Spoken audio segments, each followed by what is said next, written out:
You are listening to the global network of podcasters dedicated to the pharmacy profession. Welcome to the Pharmacy Podcast Network.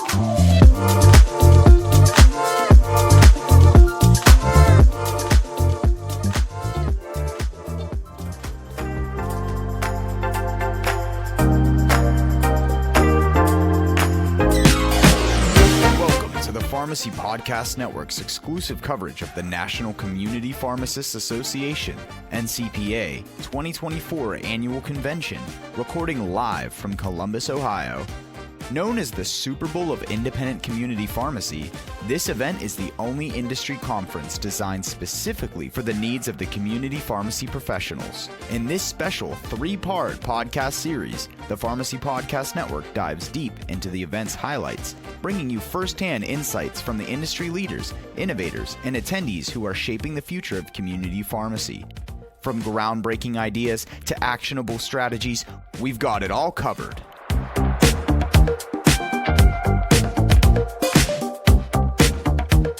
The whole subject, the whole reason that we're here at NCPA is to come up with creative ways, business plans to prepare our community pharmacies for a brighter future in 2025 and into the future. And Stephen Beckman's here, CEO of Ural Pharma, our press support partner. We're so thankful that you partnered with the Pharmacy Podcast here at NCPA, Stephen.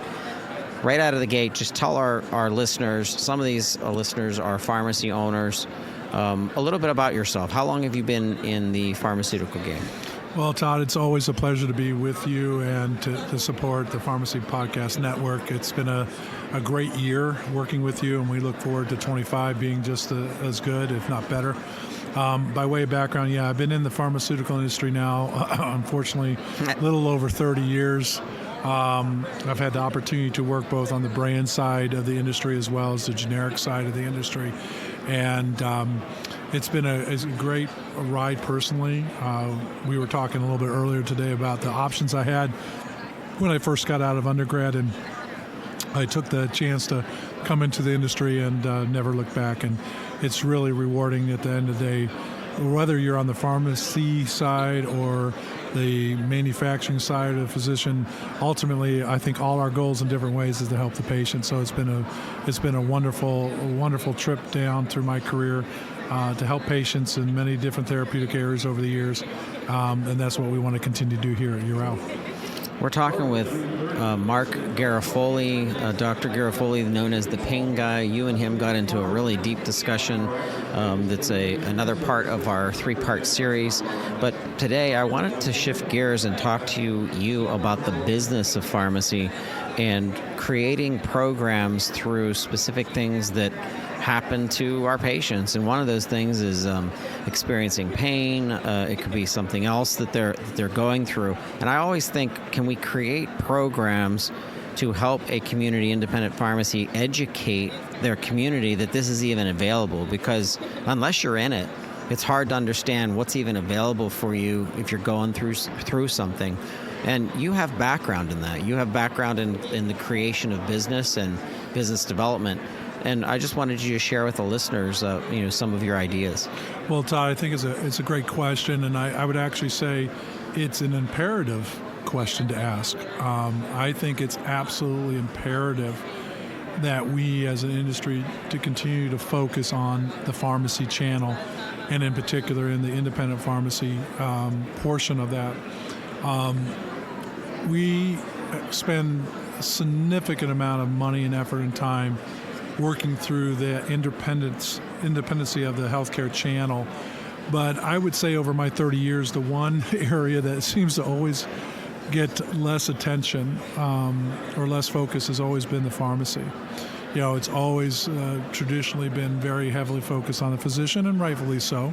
Physicians write those prescriptions. Mm-hmm. But once it leaves that pen and paper, or now electronically through the EMR system, it's really the downstream healthcare providers that really have a tremendous impact on, I think, quite frankly, the outcome of those patients, because they're the one filling the scripts. They're the one that are talking to the patients in between doctor visits. Many times they are enact in many ways, especially at an independent pharmacy if you're talking rural areas or so forth, where they, in essence, are the physician. So I think that as an industry, it is extremely important, if not necessary, for us to continue to commit in identifying ways to create programs that will help the pharmacists, independent pharmacy in particular, because if we do not, then we're going to find that one of the most critical components in our healthcare delivery is going to continue to be challenged and continue to be impacted in a negative way. And if a pharmacy is impacted in a negative way, you have to assume that a patient will also be negatively impacted. So, when we think about the areas of focus that we're in at Urao, in hyperthyroidism, pain management, there's a lot of things changing in that areas, in those populations. So the simple question is that we should come up with programs to help the pharmacists. And I think there's a couple areas that make general sense. Is one, have we done a good job to ensure that they're fully aware of everything we're doing, the products, that there's choices out there, in pain management. Mark said on that earlier podcast, the big thing that always sticks with me is you have to have choices in pain management. You have to have everything on the table so they can select from it. And I think, are we doing everything we can with pharmacists to understand that and navigate that? Because you got the backdrop of the opioid, which is only a part of it, but it is driving some of the changes that we see that's going on in pain management. Or if you take a patient that's using levothyroxine, and there's many options out there, but most of the market is now generic. And there's like 17 suppliers of generic products out there, but not everybody's tolerant to the generic tablets. Are there options out there? Our particular case, we do have a product in Levo capsules that is an option for those patients that are facing allergy or tolerability issues with those tablets that have a number of inactives, things like that. So again, are we doing the programs direct to them that ensures awareness? The second is anything that we can do to help them continue to strengthen their position in being that servant to their patient, right? Because they're really on the front line. So how are we helping them deliver the best quality service and support and guidance to their patients? And then the third area, which is something that we're digging into to better understand, is the business side. So we can talk all day long about all the medical side challenges and issues. So now we probably spend another day talking all about the business issues. And I think that's something that we can help, and maybe not our responsibility per se to figure out how to make a independent pharmacist profitable, but we should because we're part of that process. And if they don't stay profitable, how are they going to continue to deliver the service to the patients that they do, and they do so well? So I think those are things that we want to talk. Why we're here at this meeting is very simply to listen. Well, I would step back. The first one is awareness. We want to make people know that we're actually here.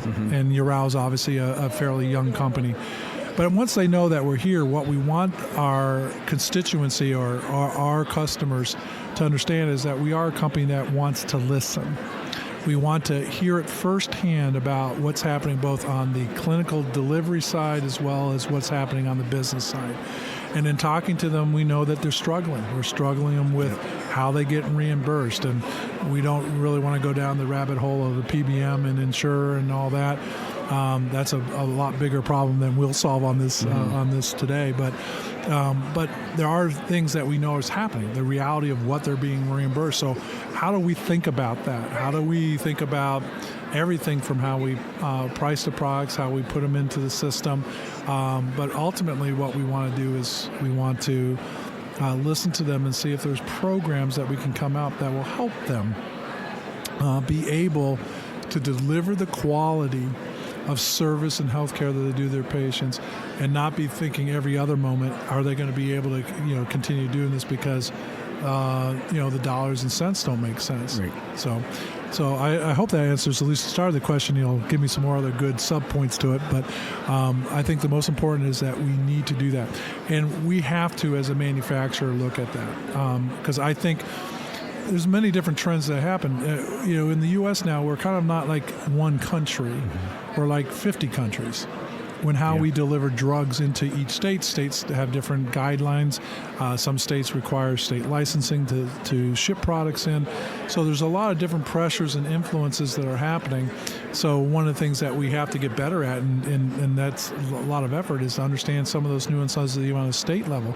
So if we can hear from an independent pharmacist in every state, we can start learning how we can navigate, because maybe a program that we think could be universal in delivery and value to a pharmacist might not have appeal because of the certain circumstances within an individual state. So again, it takes the work, but I think it starts with the attitude and aptitude to want to do it. And I think as a company, at least in my position as CEO, that's what we're going to do. We want to listen. That's why I'm here personally, to make sure I can listen as much as my team to find out what those answers could be. And then through that insight and information and listening, hopefully we can develop programs. But, I've always been a big believer. I've been doing this for 30 years, as I said. And I find that sometimes the pharmaceutical industry is a little arrogant, and then I will say that I've been in it a long time.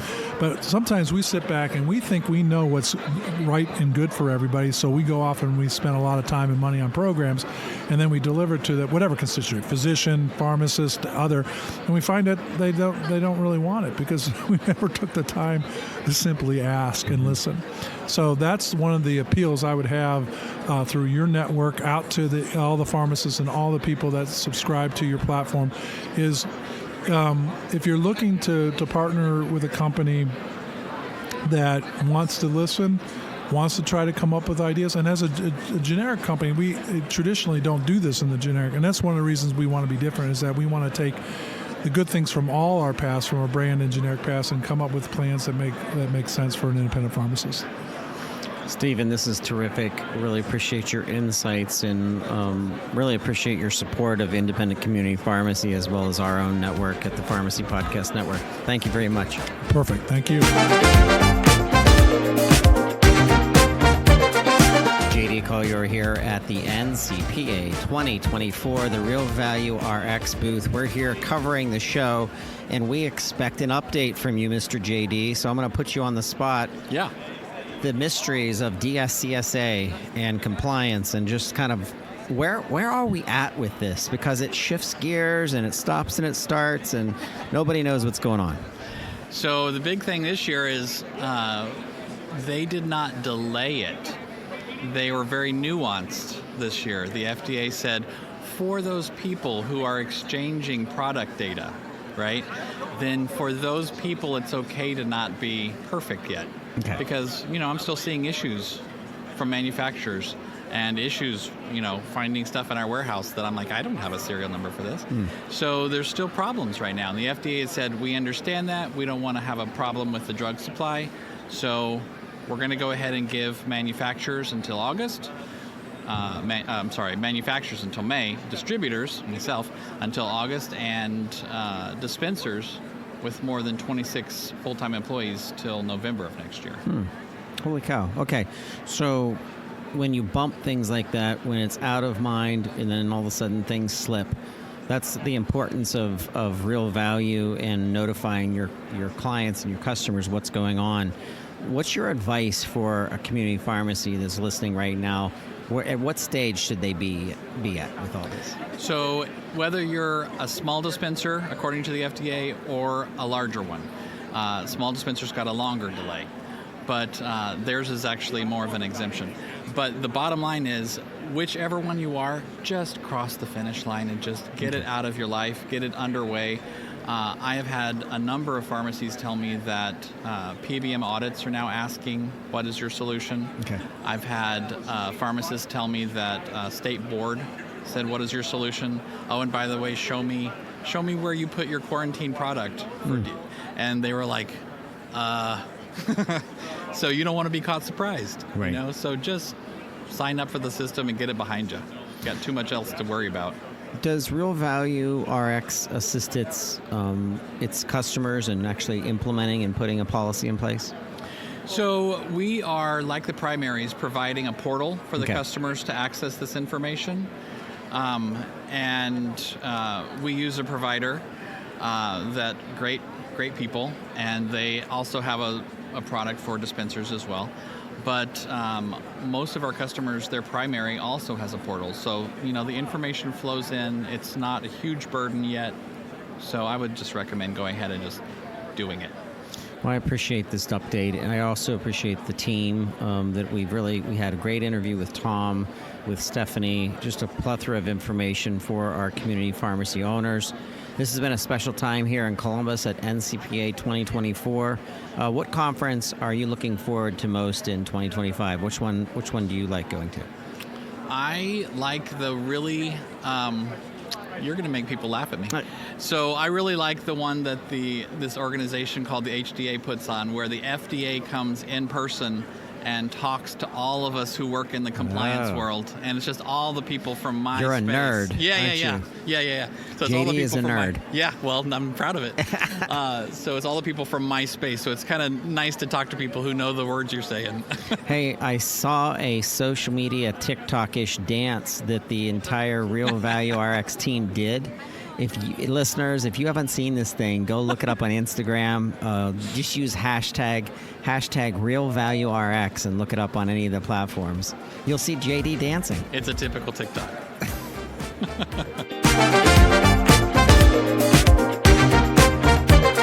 I love running into my friends at the NCPA. One of those is Dr. Jessica Robinson. The first time we met was actually at an NCPA. I think it was in Charlotte. Yeah. A few years ago. You have a good memory, better than me. I wouldn't remember the date or anything. It's just been years. Well, meeting you, I think that's what hammered it in. Well, I appreciate that. So, horrible disasters throughout North Carolina, Tennessee. Your social media has been on fire with advocacy around that, but actually doing the work.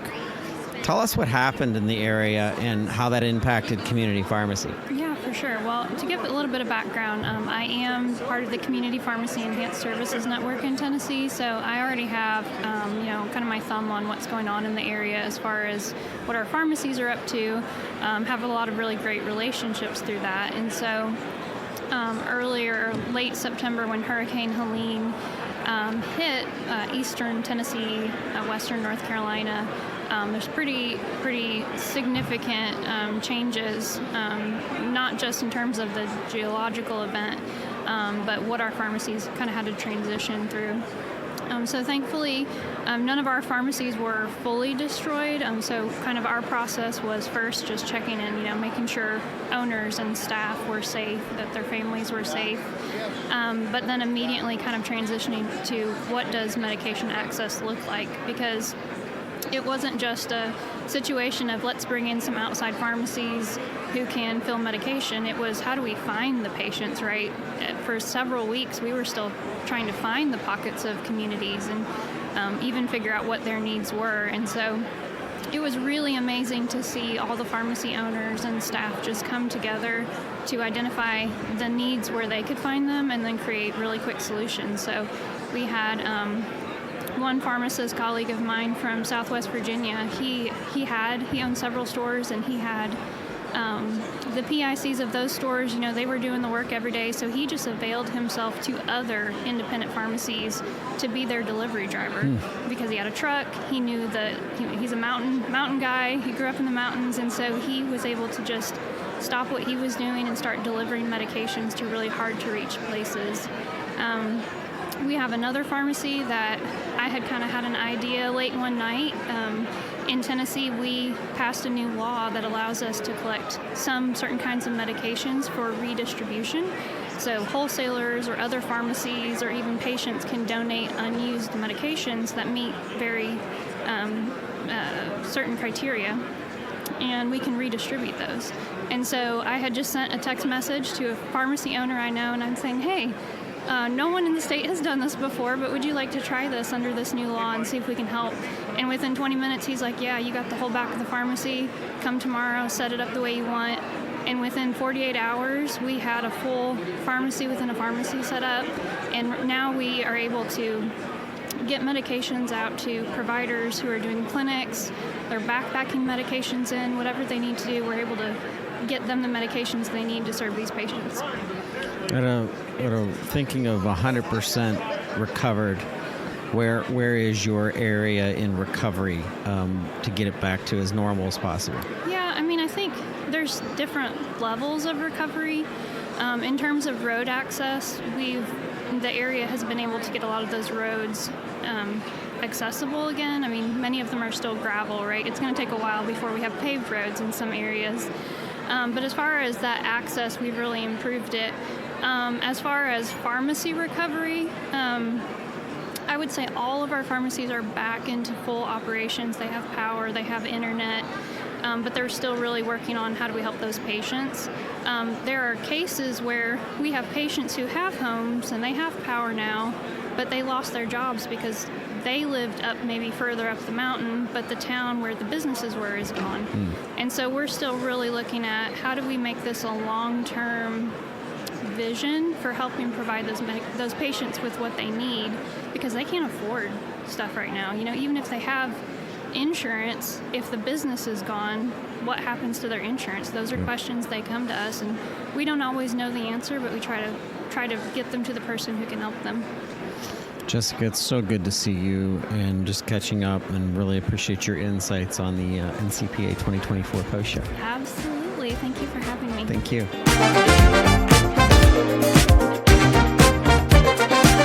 Ken Ty here at NCPA 2024. Ken, it's so good to see you.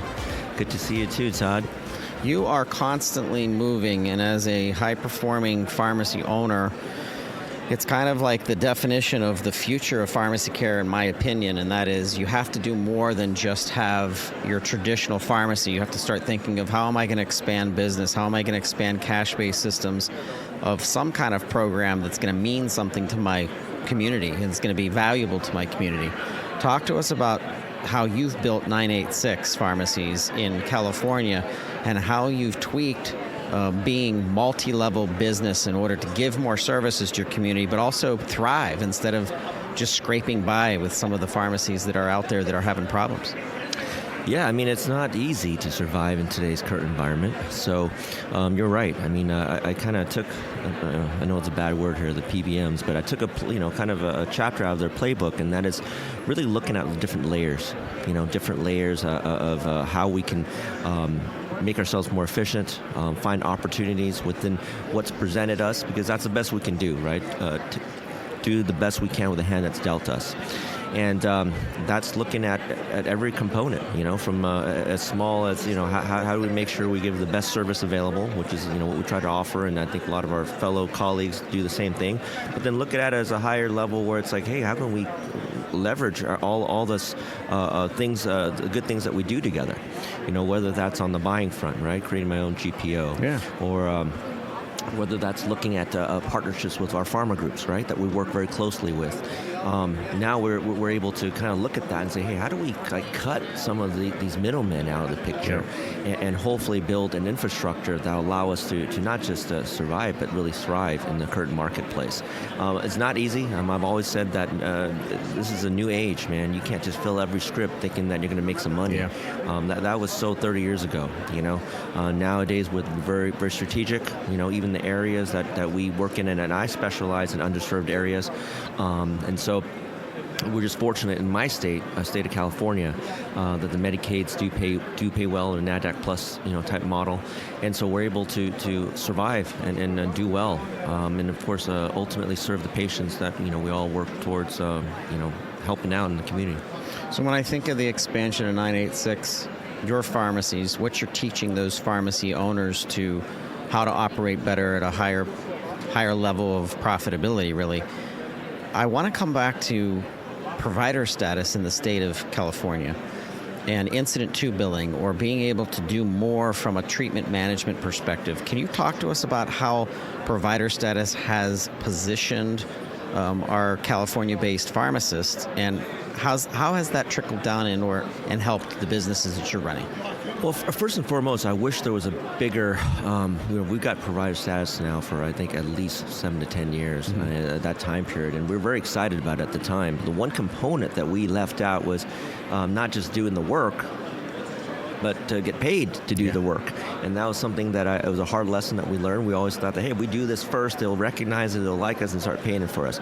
Well, that's been slow and coming into play, but does that mean that doesn't exist? Of course not. There's actually absolutely opportunities now that's being created through advanced practice pharmacist licensure, which I'm very proud to be one that actually has that licensure, where we're able to work very closely for physicians and able to provide some level of primary care. The only issue we have now is it's very limited in terms of what we can bill for, right? I'm still having to have my team and members work under a physician.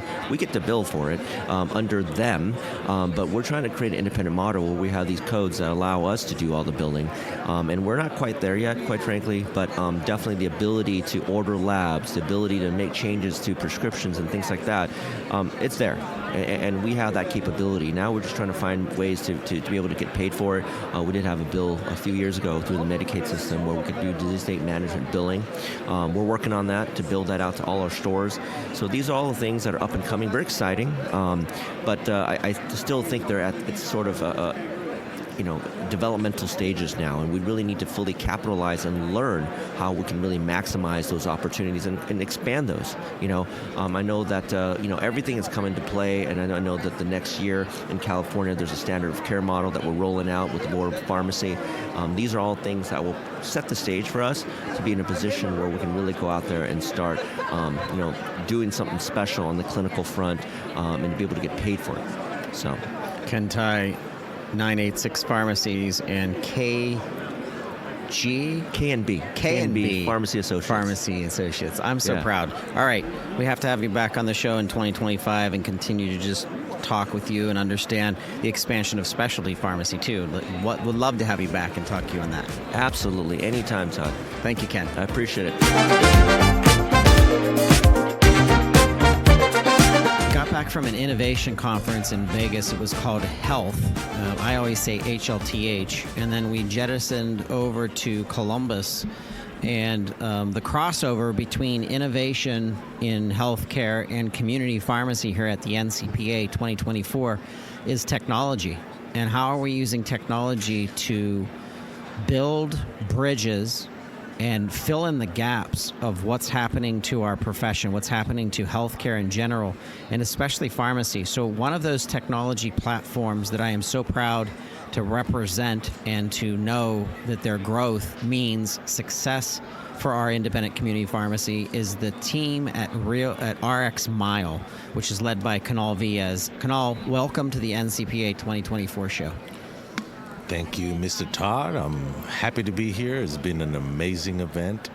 Yeah, man, we've met so many people that know about RX Mile. I'm kind of like, I feel like the prom queen right now, man. So I'm enjoying it. I'm loving it. And, all the relationships with the PMS platforms, all the relationship, of course, my brother Todd over here too. So we are rocking it. You are rocking it. It's out of sincerity. It's out for your passion for the independent community pharmacy, which you were one of yourself. And now it's the expansion of these networks, something that your listeners might not have listened to the Last Mile with RX Mile, which was our 3-part series. It's still out there. If you guys Google Last Mile with RX Mile, you'll find it. But something that we talked about in that series that I was pretty proud of is the collective professional couriers who are out there who love being part of RX Mile because you're bringing them business and you're bringing them connections, but you're bringing a level of professionalism to community pharmacy so that people understand cold storage, they understand delivery times, they understand their community. And you've designed something that's pretty powerful. Talk to our independent community pharmacies about how important this is. All right, so the importance, I look at it like this, right? There's a lot of companies that can provide nationwide delivery options, right? But when you're dealing with medications, when you're dealing with pharmacies, you're dealing with time-sensitive stuff, you're dealing with medication needing to be in certain temperatures, signature logs, consent for refills, photo IDs, you name it. It can't be done where somebody thinks that they can run it and then just have the whole country covered. It needs to be in silo. Every pharmacy owner wants to know who is delivering their packages. Patient continuity is important, the same driver delivering in the same area. When you're dealing with something nationwide, you have no control over that. only when you create silos of courier companies that go through a vetting process to be a part of our network. They understand what PHI stands for. Their drivers are taking HIPAA-compliant annual tests on an annual, and they know that they're not delivering sandwiches or Amazon packages. They're delivering medications. It's something different. It's called special delivery. And I think that it was important for me not to be deliver stat all over the country doing this, because then I will compromise what is required for these pharmacies. Instead, let's build more individuals just like myself to start their own businesses, building entrepreneurs all over the country.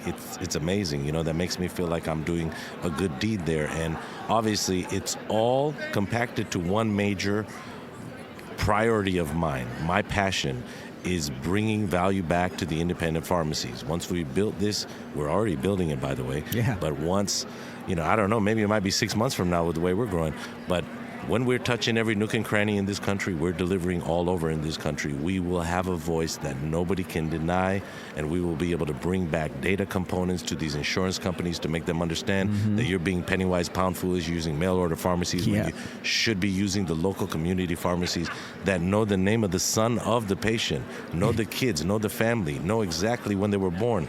Things that touch point, 2025 is about touch point, not just tech. Remember that. AI is coming, we know. But that touch point will never leave. That's why I'm here with my man Pod.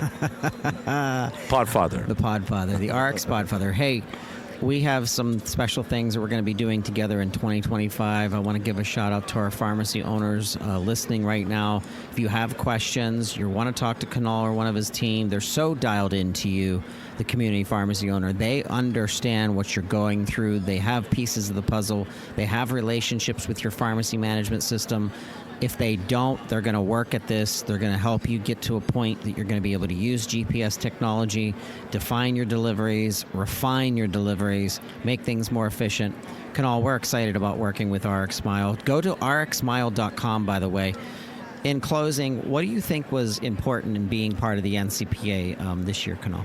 So this is our first time to be at NCPA. I'm very honored to be a part of this network. I want to be, this is my community.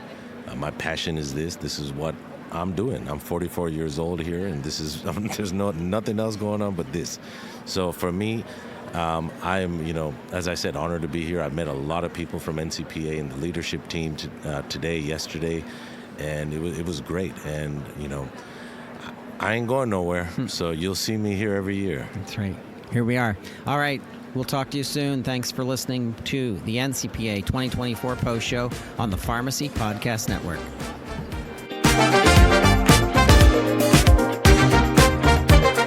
Nicole McClure, hey. NCPA. Here we are. I didn't have to fly. Yeah, lucky you. You did? I did.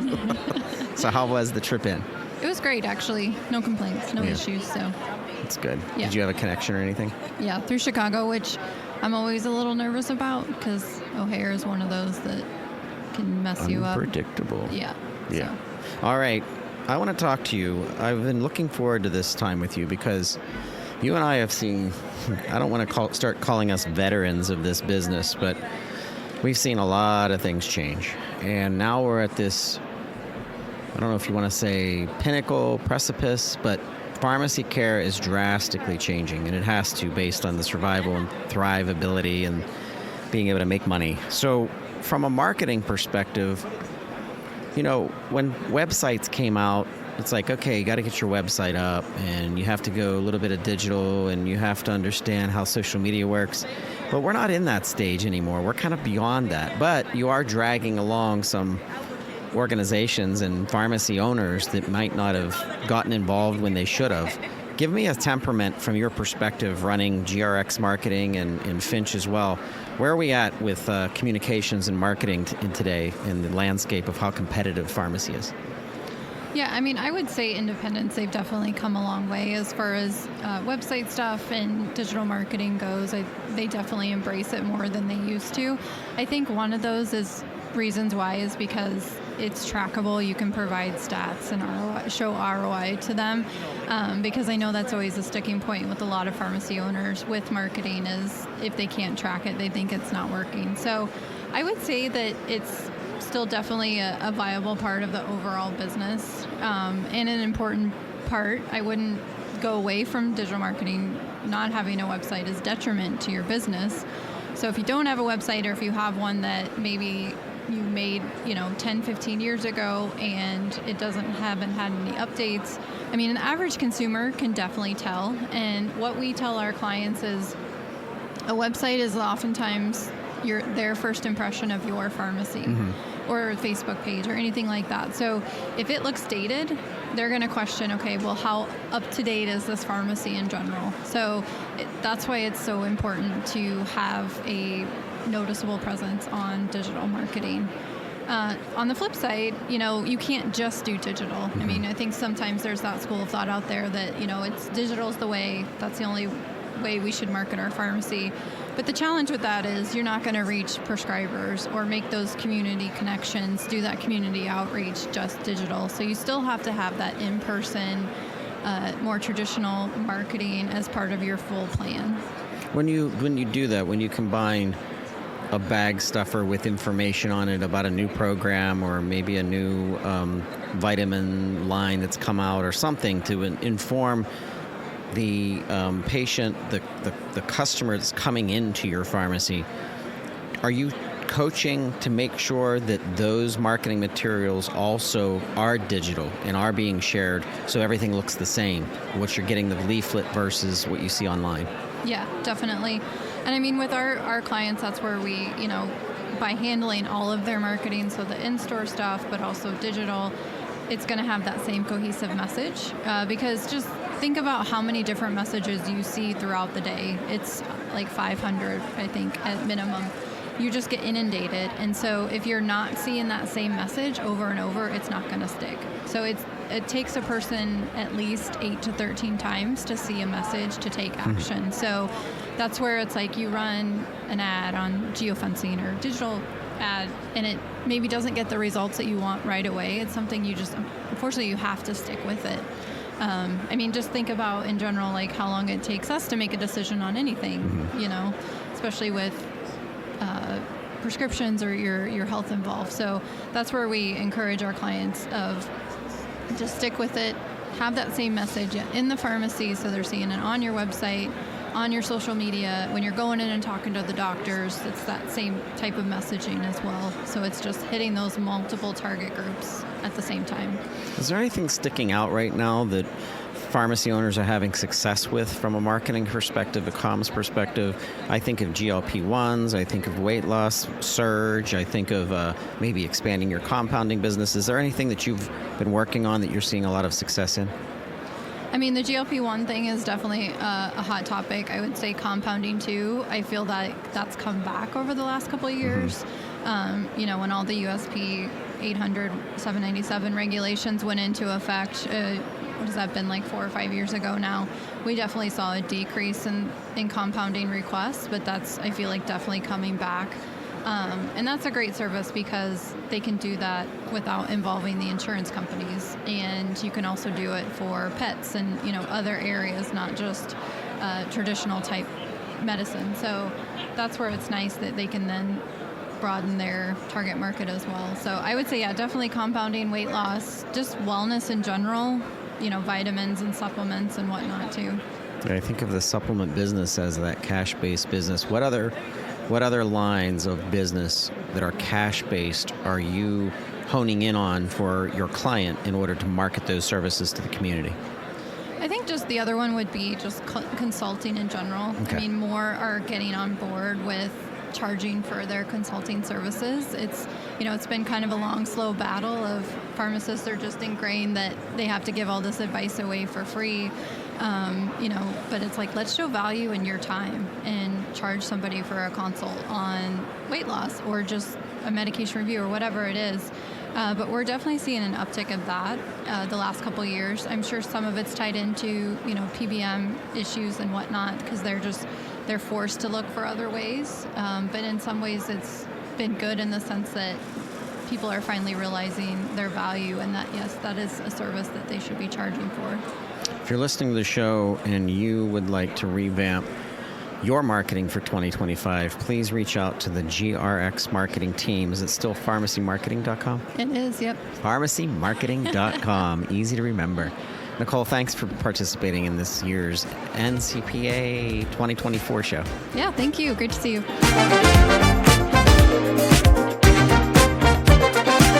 A big aspect of running a pharmacy is the accounting. And Scotty Sykes is here with me at the Ural Pharma booth as we're building the NCPA 2024 post show. Scotty, how are you? I'm doing well. How are you doing, Todd? Good. This is the first time I've ever been to a national pharmacy conference in Columbus, Ohio. I'll tell you. And I like it because I got to drive here and I didn't have to take nice. Didn't have to go to an airport. It was not easy for me to get here, but we got here. Glad to be here. Yeah. You had to fly in, right? Yeah, we did. Yep. All right, so pharmacy care is changing. We're starting to see the bucking of the existing system, which has been brought to a halt based on how PBMs act and what they do. Cash-based businesses are starting to expand out, and I think that that's painting a slightly different picture than what you saw as accounting specifically for pharmacies 5, 10, 20 years ago. So with the expansion of cash-based systems, what do you tell a client in saying, hey, listen, we have to treat things differently, or is it differently? But just give us an overview of community pharmacy in 2024. So we've been saying for quite a while now that pharmacies have to start diversifying their top-line revenue from PBMs. And we've been saying that a long time, and then it's really hit home this year with the change in reimbursement, the DR fee changes, the brand struggles that are out there. Pharmacies have to have another line of revenue that is profitable revenue, cash-based revenue ideally. And then, we tell pharmacy owners, find something that fits in your community, because there's a whole list of things you can do. Mm-hmm. Find what your community needs and your marketplace needs, and then go all in on it and execute on it. And that's how pharmacies can separate, and that's how pharmacies can break out of that 20% margin and start pushing dollars at the bottom line. Something I'm impressed about, Bonnie and you do webinars a lot to educate pharmacy owners about transitions from being strictly community to moving to assisted living, and then moving into pure long-term care. We know what's happening with home care.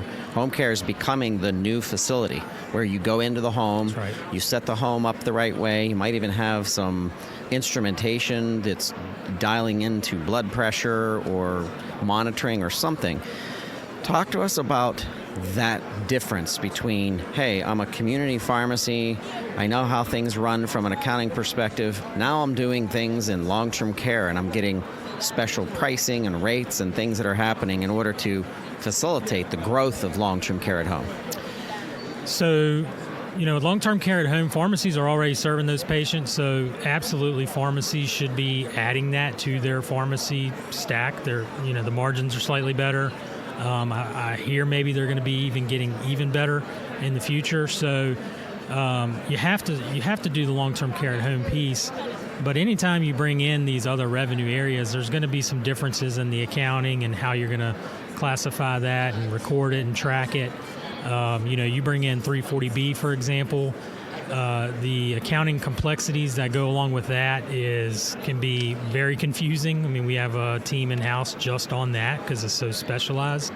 So you got to make sure that you're accounting for everything correctly, that you're following along so you can see if it's working or not.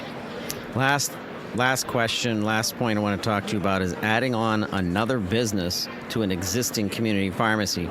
Shout out to Debbie Marcello with Happier at Home. That's exactly what she's doing. She's building these separate franchise businesses that are now an extension of care for community pharmacy. Talk about the juggling of that. I have now 2 entities on my books. Yeah, so typically you set up a separate entity, a separate LLC or whatnot. And you have separate accounting, separate bank account, and you're tracking everything separately there. There's also the legal side to it. Make sure you're checking those boxes. But I tell pharmacy owners just, you be careful going that route. You really have to do your due diligence there. You have to really make sure your plan's in place. You can't just do that because you're stretching yourself there. bringing on a franchise or something like that, it takes a lot of commitment, a lot of planning, a lot of due diligence to execute on that effectively. Sykes & Company is part of the PPN. We value the education that you're bringing to our network. We value what you're doing for community pharmacy. Anything you want to shout out to the NCPA 2024 listeners? Well, anybody listening in, got to give a shout out to NCPA and what they do in the marketplace and what they're doing to fight for independent pharmacy. I think everybody here is fighting, but you got to back up somebody, and NCPA is leading that charge, so we're happy to be a part of it. Scotty Sykes. Thank you, Todd. Sykes & Company. Pleasure to be here.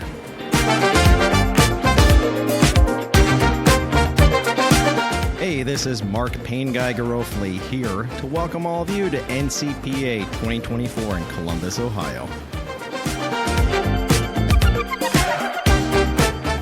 Mark, Columbus, Ohio, NCPA 2024. Welcome. Thank you, Todd. Welcome as well. It's quite electric around here these days. It is. I think this is going to be one of the biggest NCPAs ever because we're all charged up and ready to take the next steps in transforming pharmacy care. What does that mean? It's not about the dispensing fee anymore, that's for sure. I mean, that's not the future Amen. of pharmacy. Amen. So when I think of you specifically and your background in pain, and that starts to trickle down to your students, and they start thinking, is that a specialty that I could do in the future? Let's talk about that specifically. It makes me think of Pain Week when you spend time there. How many people have you met over the last 5 years where things are starting to become specialized within pain management, where a pharmacist is part of that team? Absolutely. So across our whole country, there's been, it's not a new thing, there's been a growing trend of, the specialty within pain management. You could extrapolate even to acute care, ambulatory care, so on and so forth, acute or chronic even as well. But that's been growing, and it continues now. We're even seeing now where I have the humbling opportunity to be part of the BPS, the certification within pain management coming to a corner near all of us really soon, actually, next year. So, the whole specialty thing, there's a lot of folks that are going that route, but then you have a lot of folks as well. Thankfully, quite frankly, we all have communities that are not necessarily going the specialization route of not necessarily being a jack of all trades, but being in the community or being in ambulatory care clinics as well that aren't specialized. But to your point, a lot of folks, pain management is one of them, but a lot of folks are doing different specialties these days. That's definitely a trend that's been pretty potent in recent decades. So.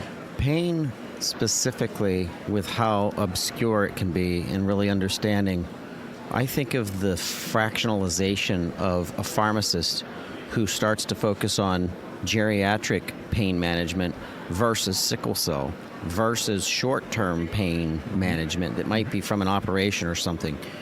When you were at Pain Week and you taking time to kind of like help with the BPS and the development of the specialty, do you think that is a possibility where a pharmacist is really going to start dialing into pediatric pain, for example, or where do you see it continuing to evolve? Natural steps there. To your point, not just pain, but then it's, well, what type of pain?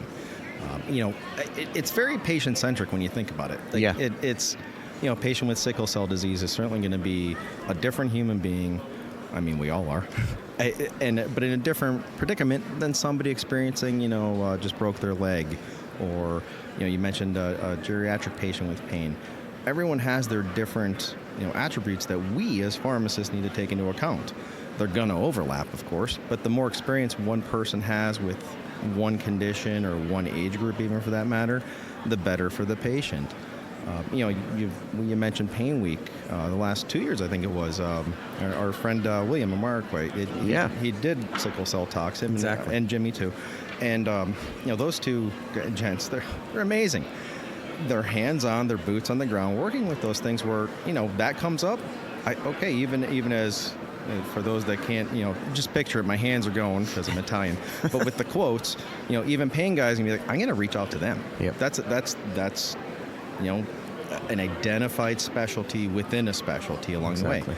And that happens, I think. I've gotten more text messages and emails and messages about urine drug monitoring than I think any kid at some point wants to report to their parents about what people are talking to them about, like, oh, urine again, or being invited to do talks on cannabis or whatever. There's so many things within one specialty even that it's not enough. It's based on experience and sometimes training as well, depending on what route somebody goes, of the proactive, like, hey, I want to learn more about this, or this is what I'm experiencing with my patients, and then all of a sudden, well, after a bunch of experiences, you know more.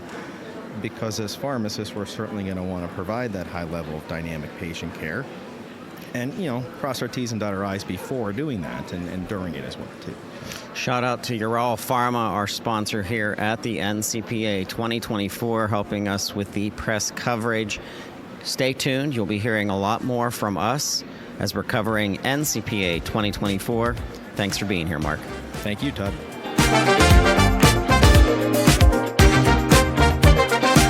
Shout out to Brandon Welsh. Dr. Welsh is the founder of the Sports Pharmacy Network. He's doing some incredible things in South Florida. I'm a little bit jealous of this man because he lives in Florida with the rest of my family. I'm originally from Western Pennsylvania. Guess what? We only get 78 days of sunshine in Western Pennsylvania a year. Sean, how much sunshine do you get per year? Man, in Wisconsin, we're pretty similar to Pennsylvania. I'll be honest.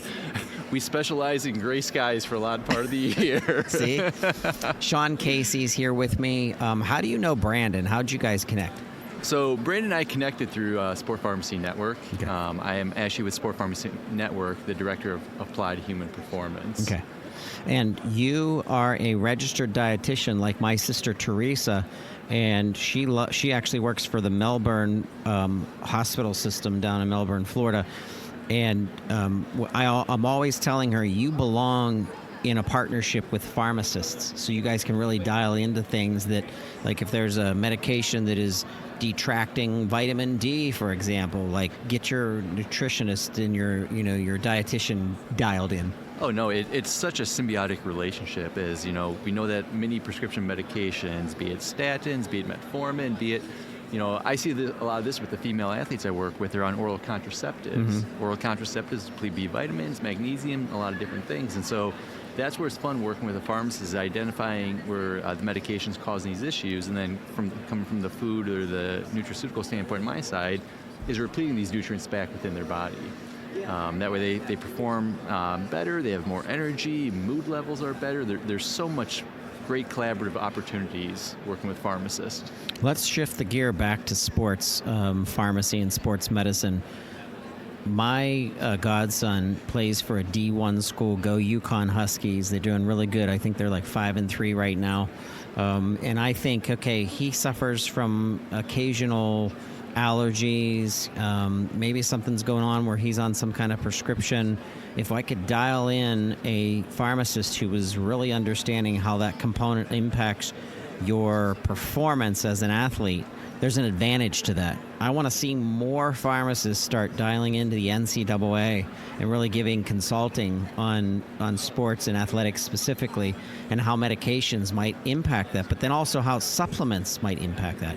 Talk to us a little bit about that and what you guys do out in Sports Pharmacy Network. So Sport Pharmacy Network, we do a lot of education on all those topics, and the big thing is we're actually doing that within the settings. So you mentioned Dr. Welch, for instance. He's doing great stuff working with Baptist Health. They represent multiple sports teams on, hey, let's make sure the medications, because we know some medications, if you're being highly physically active while on them, it can cause some downstream issues. The other thing that we run into a lot with the Sport Pharmacy Network, and this is, again, where pharmacists can do awesome things, is reading blood values. Mm-hmm. So you're going to see different blood values. Blood values that may be normal in athletes may be the sign of a critical disease in someone else. The common one we always see is there's a marker for kidney health called creatine kinase. Okay. So if that's elevated in general population, if you're not physically active, it could be a sign of kidney issue. But what we know is with many athletes, that is naturally going to be elevated just because they have bigger muscle mass. They're running into each other, for football, for instance. Yep. And so that's the other thing that sport pharmacists are able to support on is, hey, let's make sure when we're looking at these blood values that we're looking at things, we're able to tease out, is this relevant or is this just a byproduct of being physically active and not necessarily something of quite the same concern as maybe an elderly or similar. I want to make a call out to the pharmacy owners that are listening right now. We're here at the NCPA. This is the Super Bowl of all things independent community pharmacy. Listen to me for a second, listener. If you have a technician reach out, if you have a pharmacist reach out to the Sports Pharmacy Network, Dr. Brandon Welsh and his team, Sean Casey here, and start to think, how could a community pharmacy involve itself in a school district, and getting involved in high school athletics? I'm thinking, I was a swimmer. If a pharmacist would have said to me, hey, what time of year is it? Are you having skin disorders based on the chlorine that was constantly, beating my skin up? Maybe a special shampoo, maybe the allergy I was going through. Maybe I developed a cold over taper season, which was always in December. It was always cold. The air was freezing in western Pennsylvania, as you can imagine. Could a pharmacist have told me to take something, a supplement, or do something that would have helped my immunity stay up? And I would have dialed into that. Absolutely. I mean, that's the beautiful thing about pharmacists. They're experts in biochemistry. They know how things interact within your body, and having that expert be able to guide, like, hey, during the cold and flu season, we got to make sure you're taking these specific nutrients, these specific supplements to boost your overall immune health. Yeah. I think that gives you like that extra arrow in the quiver, for lack of better words, from a performance standpoint. Because we know the healthier you are, the better you're going to be. Similar, we always talk about, we love collaborating with all members of the sports medicine team. So we have really strong relationships with athletic trainers. Mm-hmm. Hey, what can we do to make sure we don't have an outbreak of whatever skin contact infection that also wipes out an entire team? Yeah. So again, that collaborative effort is big, and that is what we're focused on, being able to support all of our other allied sports medicine teammates. Sean Casey, thanks for being part of the post show. A shout out to Dr. Welsh. We'd love to work with you guys in 2025, so let's do something. Absolutely. We are having our inaugural Sport Pharmacy Network conference next April. It's going to be in Larkin University, just north of Miami, and we'd love to have you there. Wow. All right, we'll have to consider that. Let's talk soon. All right, sounds good. Thank you.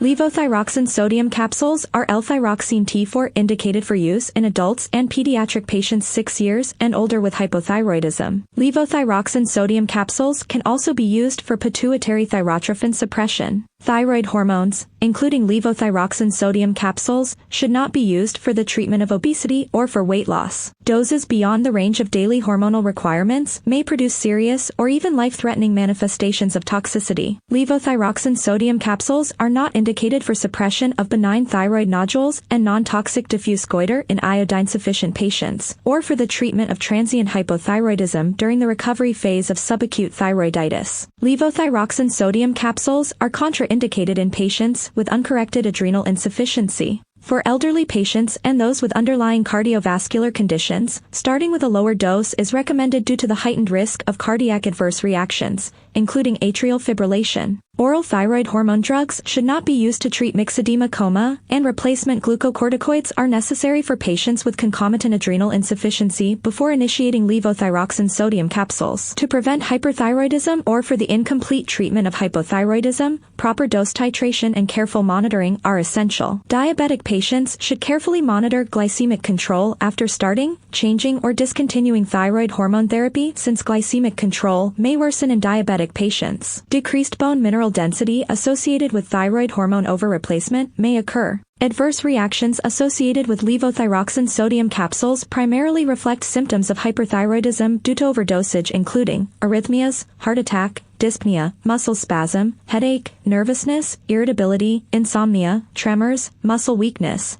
increased appetite, weight loss, diarrhea, heat intolerance, menstrual irregularities, and skin rash. Patients should ask their doctor if levothyroxine sodium capsules are right for them. For more information and full prescribing information, including boxed warning and important safety information, visit www.uralpharma.com.